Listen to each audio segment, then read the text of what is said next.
Do you think that the world is full of pointless conflict, or that everything is just meaningless? Do you feel like nothing you do will ever make a difference?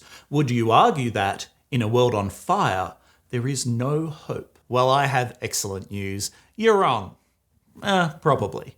At least, you're wrong according to this fascinating group of philosophers. They lived through 2 world wars, the Holocaust, the collapse of nations, the beginning of the nuclear age and the Cold War, as well as protests, riots, civil wars, and more. And yet, throughout it all, they didn't lose hope. Quite the opposite. They mostly agreed that the world was meaningless, sure, but that our existence isn't. They thought that conventional morality and society has failed us, but that excited them, because they felt it revealed a fundamental truth about our lives, that we are absolutely free, and that our lives and our projects are whatever we want to make of them. Although people might try to tell you what to do, to constrain you, or to chip away at what you truly care about, they can't, because ultimately it is your choice and no one else's. According to these philosophers, the responsibility is yours alone, which is both a heavy burden and, if you think about it, liberating. Let me introduce you to a group of philosophers called the Existentialists.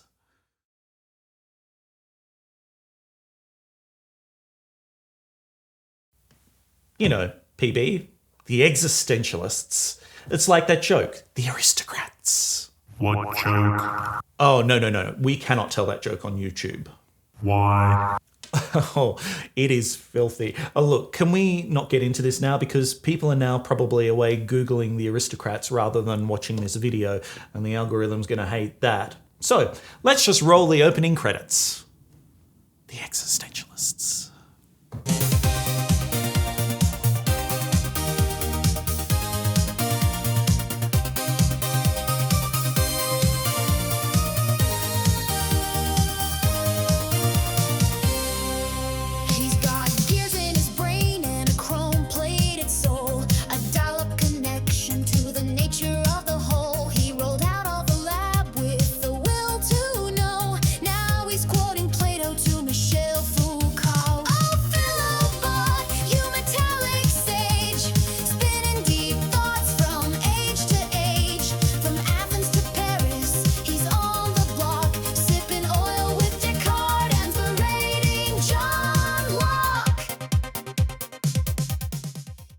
So, who were the Existentialists? Because that's definitely what we were talking about a minute ago and not the world's filthiest joke.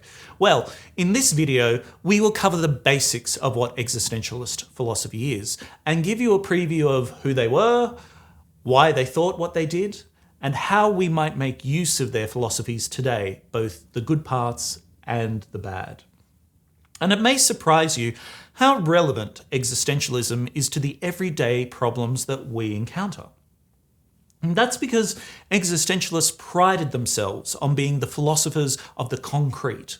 And they addressed problems like, are you truly engaged in your work, or are you just fooling yourself? Who can you ask for advice on a life-changing decision? And is there going to be any sex at the end of this date, or did it go quite poorly?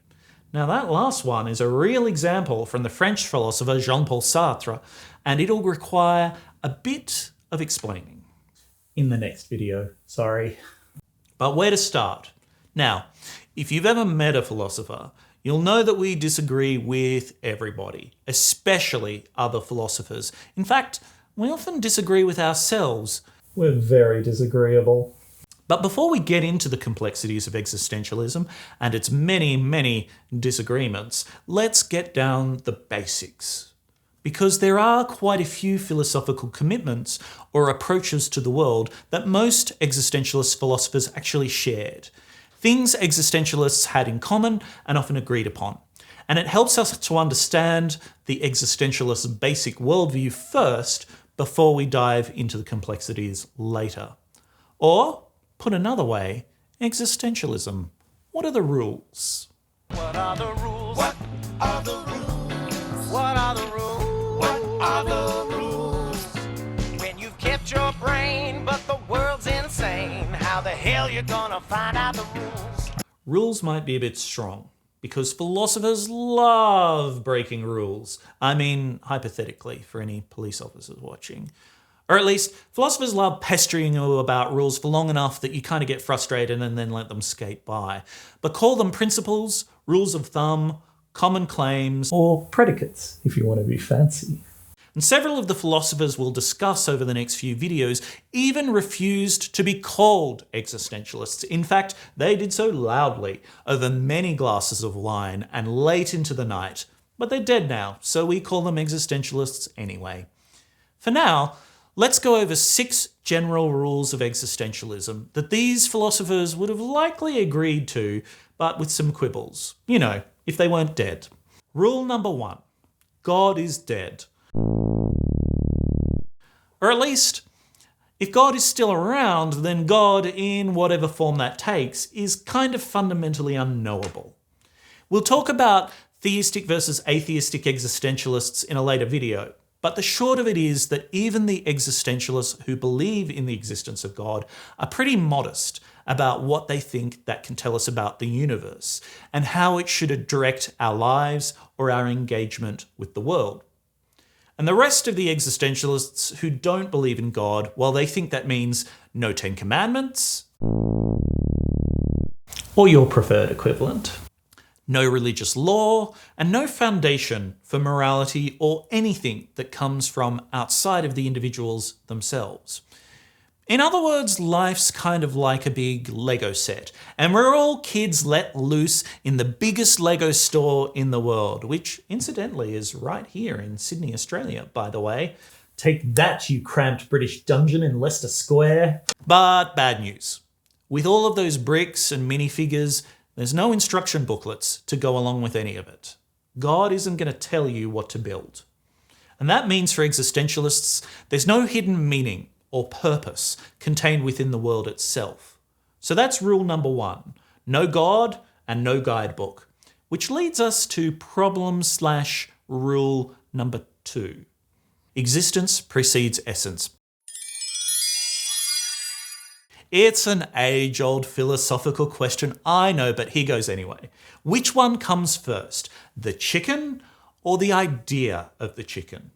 Now, for a long time before existentialism, most philosophers actually thought that the idea of the chicken comes first. Plato, for example, thought that ideas had their own fancy little realm and were the purest expression of being. Or take Immanuel Kant, who thought that some ideas existed before we did, a priori in his fancy Latin term, and structured the way we understood the world.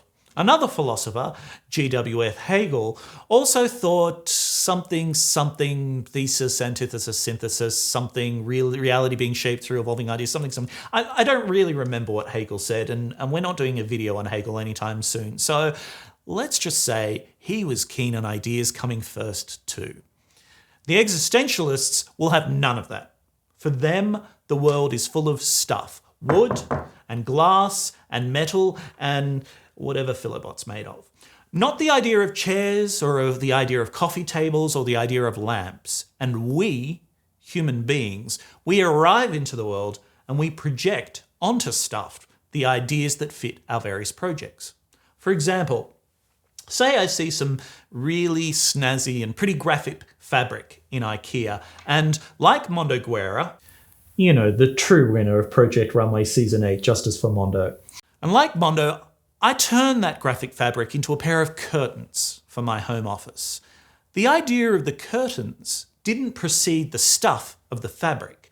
I turned it into curtains and gave it meaning. Now say my partner comes along and thinks that curtains for my office aren't the most important or pressing issue that our household is facing at the moment.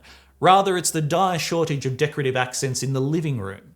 And so they might take those curtains and transform them into a lovely set of throw pillows that, okay, now I look at it, really do liven up the room, I've got to say. So, which idea is imminent in the fabric? The idea of the curtains that they would become, or the idea of the throw pillows that we would end up as? Or ultimately, the idea of the rags the fabric would become, because I've spilled wine all over them yet again while yelling at the television because Mondo was robbed, Nina Garcia, and this is why we're always short of throw pillows. But I digress. The answer for the existentialist is none of these things. Existence precedes essence. The stuff of the world precedes the ideas we might project onto them and the ways we might make use of them. Nothing is fated to be. But that leads us to problem/rule number 3. The world is meaningless and absurd. Pretending I was a UN interpreter. Oh, good Lord. One of the consequences of the first 2 problems, or rules, is that for existentialists, there isn't a divine or transcendent meaning to be found within the world. It just exists. And there's no Platonic realm of the forms or ideas that you can appeal to that precede it. Now, some of this may seem either obvious to us now, or at least easy to understand even if you disagree with it. But back in the day, it wasn't. Philosophers love a grand plan and a teleological end towards which everything is moving. But if you take the idea that existence precedes essence seriously, then it has some pretty big consequences for how you might think about and approach the world. This means that for the existentialist, there is no grand plan, no pre-existing order that the stuff of the world must adhere to. In their view, the world is meaningless and absurd. Instead, most existentialists think that as conscious beings, we project meaning onto the world and order the stuff within it in relation to our own projects and goals. This meaning is entirely self-generated by you as a conscious being. There's no ideas or narratives or goals out there. It's all up here. And they often point to concrete experiences we have of the world that prove this point. For example, that late night train ride home from work after it has been a day, when you're exhausted and you see cars and people scurrying about and you think, what is the point of all of this? Or say on the weekend, you try to leave that behind by going to the shops for a bit of retail therapy and you see the huge masses of stuff lining the stores. And you realize that buying something, anything, isn't going to make you feel better and change your life. Or, for example, when you see a video of the legendary Kelsey Grammer of Frasier fame and the Best Friends Club, and he falls off a stage in Seattle, and you laugh and laugh. Not because you want to see Kelsey hurt. No, he's great, and the Frasier reboot is surprisingly good. Nicholas Lyndhurst is a gem. But because it's just an accident, a meaningless thing that happened.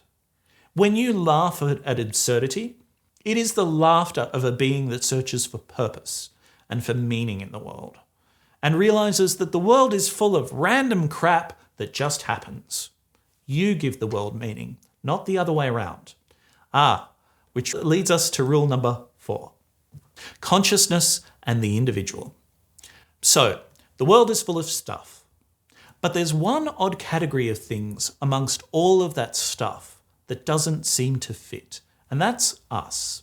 Indeed, the fact that we even have an experience of the world and can reflect on that experience and can make plans and decide what we want to do, with that stuff, that's pretty special. And existentialists think that the weirdest feature of our world is consciousness and our singular experience of it. Particularly the fact that consciousness belongs to us alone, the individual, because after all, I don't have access to your experience of the world. Yet. Existentialists spend a lot of time thinking and arguing about the nature of consciousness and the individual, what we are and how uniquely we experience the world. And they note 3 really strange features about consciousness. The first is that it has interiority, which means that we can inspect our own thoughts and feelings and experiences and understandings of the world. We can have consciousness and we can have direct experience of our own consciousness. Unfortunately, this realization also leads to some of the longest, most obscure, and I'm not saying dullest, but the dullest parts of some existentialist tomes. But it is a fundamental feature of how we are as beings in the world. The second fascinating feature comes from the fact that we don't have access to other people's consciousness. This means that other conscious beings in the world often appear to us as just stuff. Stuff alongside the other stuff in the world that isn't conscious. And it also raises a dangerous ethical possibility that we can treat other conscious beings as just stuff. And there's another interesting but troubling possibility here too, one that we won't go into too much right now. But that is that sometimes we ourselves can appear to ourselves as just stuff in a world of stuff. That's like seeing your reflection and for a split second not seeing the person you are, but just the physical body that embodies you in the world, almost like seeing yourself as a stranger. Or, for example, glimpsing yourself as other people might see you with no inkling of the inner life that rages underneath. It can be a creepy experience and perhaps one of alienation. But let's leave that aside for now, because the third feature of consciousness and individuals, and a really important one for existentialists, is that no matter how tempted we might be to treat other conscious beings as just stuff in the world, if we're honest with ourselves, we know they're not just stuff. We recognize on a fundamental level that they're conscious beings too, with their own projects and their own meanings. And we can't just dismiss them as tables or chairs or curtains or tasteful throw pillows. And that leads us to the realization that we must appear to them as just stuff in the world too. But it also offers the hope that even when we do, they too can recognize us as conscious beings, worthy of dignity and respect. There might even be the beginnings of an existentialist ethics here. Someone like the philosopher Emmanuel Levinas, for example, certainly thinks so, but that's for a later video. Overall, existentialism is founded on the irreducibility of the individual, meaning they are fundamental in some way, on their experience of the world and on the unique features of this experience. Existentialism is founded on what it is like to be a conscious being in the world. And one of the great strengths of existentialism is that its philosophers draw from real-world examples, which means that first, we have access to these experiences. We've often been through them ourselves, and we can consider existentialist arguments from these experiences for ourselves. And secondly, we also have a whole range of experiences that we can use to join the late-night, wine-soaked conversation with the existentialists. But we'd better not stay up all night, wasting away the hours, because of rule number 5. We are all going to die. Yes? Is it about the hedge? Oh yes, you may not know where, you may not know when, you may not even know how, but death comes for us all eventually. And no one can experience it for us. It is a fundamental feature of the nature of our being that our experiences are our own and nobody else's. Because we don't live forever, and this may seem obvious, we live in a world of time, where things are changing and moments move inevitably from one to the next. And in this world of stuff and change, nothing lasts forever, particularly us. And just like there are limits on our experience, there's also a limit on the time we have in the world. And all of this has consequences for the projects that we want to accomplish.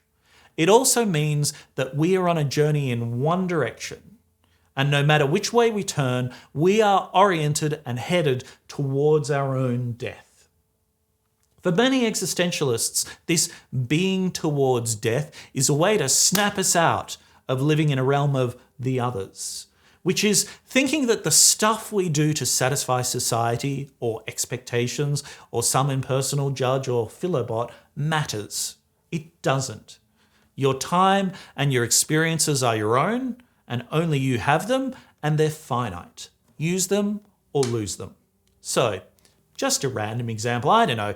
If, say, you're a billionaire owner of an online superstore building a 10,000-year clock out in the desert so you can be remembered for all eternity. Or at least 10,000 years, I guess. I mean, why 10,000?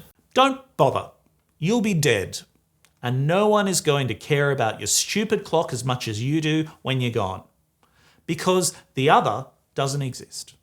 It's an abstract concept that has no ground in how we actually live in the world as individuals. There are lots of collective individuals in the world, sure, but for existentialists, there's no true society, no true overarching other. It's just a projection. Just like imagining the future generations who will worship your dumb clock. Instead, the only person who fully knows who you are and what you're about is you. Which brings us to our final rule. Rule number 6. It's all up to you. Me? No, come on. Don't be crazy. So, God's dead or just hard to get a hold of? You're stuck in a world of stuff. It's meaningless and absurd. All you have is the ability to reflect on yourself and the world and the knowledge that you're going to die. So what has our existentialist won? Well, good news, everybody. You've won the absolute freedom to choose. And bad news, everybody. You've also won complete and inescapable responsibility for your actions and choices. Indeed, the realization of this absolute freedom and the responsibility the individual has for it leads to some of the most interesting debates within existentialism. It leads to a really productive discussion of bad faith, which describes many of the ways in which we, as absolutely free individuals, can try to fool ourselves and seek to escape that responsibility for our choices. It also offers something of an opening to the critics of existentialism, many of whom will question whether we are truly free or truly constituted as individuals, or if a world of such stark individualism can ever come together to accomplish something for everyone. Being absolutely free but ultimately responsible could also offer a path to an existentialist ethics, if you will. But ethics is also, let's say, tough for existentialism, as we shall see. And keep in mind that just as our consciousness can accidentally recognize other people's physical presence in the world as just stuff, many existentialists argue that it is also inescapable when we truly reflect on it without illusions, that we can't help but recognize other individuals as free and responsible consciousnesses like ourselves. And in that recognition, there is the ability to help each other with our respective projects, and perhaps even form communities with joint, enduring projects that we choose to be a part of. Now, all of this gets pretty tricky pretty quickly, and existentialist philosophers spend a lot of time teasing it out, which we'll look at in following videos. But I think it does mean one really important thing, that there is always hope, that there's always the opportunity to recognize the spark of what we are in others and choose to live together within the world. Now, I know that's a lot. Existentialism is a lot, and it has its problems.